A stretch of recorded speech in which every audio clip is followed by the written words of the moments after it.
প্রশ্ন নম্বর 2, WBPSI exam 12/10/2025 প্রশ্ন নম্বর 2 ছিল একটা রিজনিং ছিল 121, 144, 289, 324, 529 এবং 776। তাহলে পরবর্তী সংখ্যাটা কি হবে?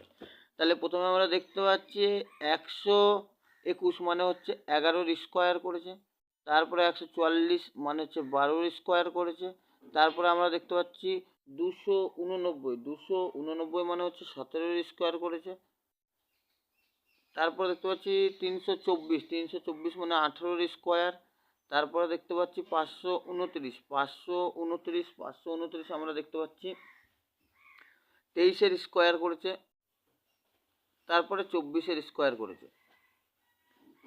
তাহলে আমরা কি দেখতে পাচ্ছি? প্রথম 11 প্লাস 6 তাহলে হচ্ছে 17, 12 প্লাস 6 18, 18 প্লাস 6 24, আবার এদিকে 17 প্লাস 6 23, তাহলে 23 প্লাস 6 হবে, 23 প্লাস 6 মানে হচ্ছে 29।